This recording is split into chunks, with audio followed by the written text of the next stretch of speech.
Why, hello there people from the internet, how's it going? I am the Russian Sniper and this be some Battlefield 4. I'm not actually in the bird because somebody stole it just before I got here.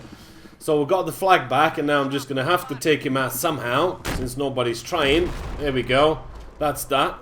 And I'm just going to wait for it to spawn and I'll be bringing the rain from the sky, as it were.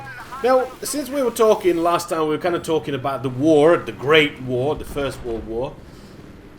There's a couple of things that I've sort of been doing a bit of reading and stuff like that, and there was some crazy stuff that happened in the war. I mean, let's just put it this way. Some of the amount of stuff that they tried back in those days to help the war effort, whatever, by any means possible, were just ridiculous. I mean, they had mammals like dolphins and sea lions trained to detect U-boats and to detect mines and stuff like that. And that's not, let's just say, too crazy or anything like that. But when you actually attempt, the British Army, when you attempt to actually train a seagull to shit on the periscope of a U-boat, now you know you're fucking desperate. Yeah, you're getting a bit desperate when you're trying to think, yeah, I'm just going to train the seagull to, whenever he sees a periscope, just shit on it, my son. I mean, that just sounds crazy. I know in the war any kind of advantage is an advantage, but still, didn't you think like, at some point, well, seagulls don't actually go that far at sea, or maybe that's just going to be a bit of an issue for us to have. So even though some of the things, I mean, a lot of horses, you've probably seen War Horse, there was a movie that Steven Spielberg did not too long ago. You probably saw the movie, and there was just a lot of things that, a lot of animals were used in the war. I mean, camels and horses, I mean, ambulances, men, when they were wounded and everything, they were basically drawn in horse carriages and horses and camels and stuff like that. But it's just some of those little things, you know, that make it just that bit more interesting. And also they had like carrier pigeons, and talking about carrier pigeons, the famous, the hero pigeon, let's just call him the hero pigeon, Cher Ami, which is dear friend. For those of you that don't speak French, he was the one that is like, it's got the most incredible story of all the pigeons. You know, he's been inducted into the Pigeon Hall of Fame, and if you sort of look at it in one way, you think, is that every pigeon's dream? Personally, I didn't know there's a Pigeon Hall of Fame. I know you can get in the Hall of Fame if you're a wrestler, if you're a musician, an artist, or something like that, but I never knew there was an actual Pigeon Hall of Fame, so I'm guessing that most of these pigeons that live by my garbage out here, and all they do is they just sit there and peck shit from the garbage. That's not his dream in life. His dream in life would be to actually be inducted in the Pigeon Hall of Fame. So I guess that's something.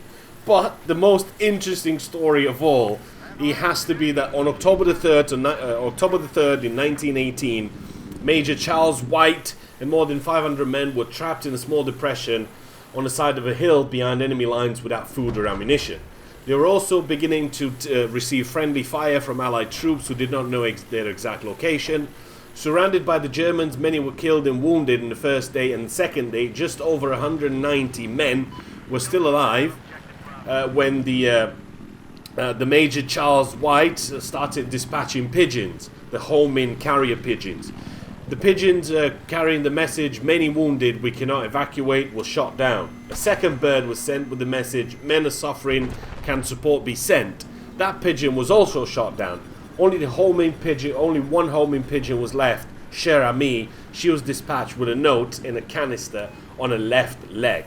Now she did deliver the message, but as Cher Ami tried to fly back home, the Germans saw her rising out of the bush and opened fire. For several moments, Cher Ami flew with bullets zipping through past the air all around her. Cher Ami was eventually shot down but managed to take flight again. She arrived back at her loft at division headquarters 25 miles to her rear in just 25 minutes, helping to save the lives of 194 survivors in this mission.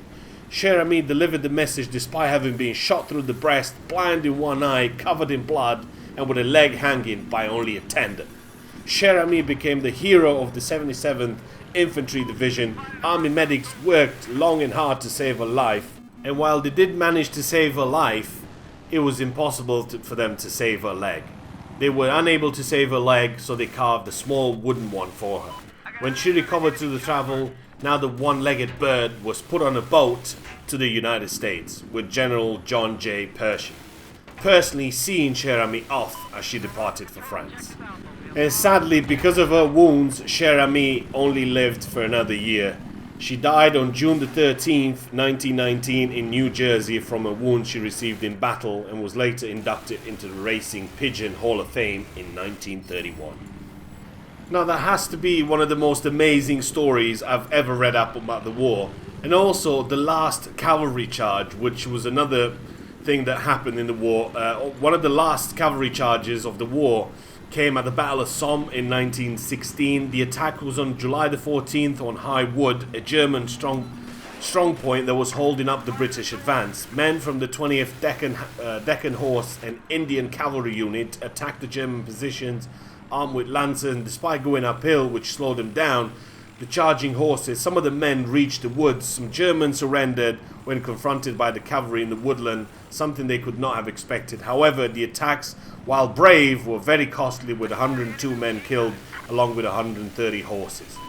Now, if you haven't watched War Horse by this stage, you should give it a go. He came out a couple of years ago. I think he came out in 2011 or 12 or something like that. You should definitely give that a watch because it's a good movie. And since we kind of talked a little bit about the possibility of the next Battlefield game being set in the First War, then maybe that's something you might want to do a little bit of a sort of reading up on, or maybe just sort of watching something like that would bring you a bit of more of a knowledge into the First War and how things were back in those days. But it's definitely a good film. You should be giving it a watch. It should be easy enough to find all over the internet these days, and Netflix and all that sort of stuff. So that's it for me for today. Hopefully you guys have enjoyed the video. As always, if you have, give it a thumbs up and post a comment. That always helps. And if you've got any interesting stories or something like that that I might have not seen myself from the war, or something that'd be pretty interesting to read, then go ahead and just leave me a link. I'll be more than happy to read a couple of stories myself from the Great War, as they call it. So yeah, that's it for me for today. Hopefully you guys have enjoyed it. I'll see you in the next one.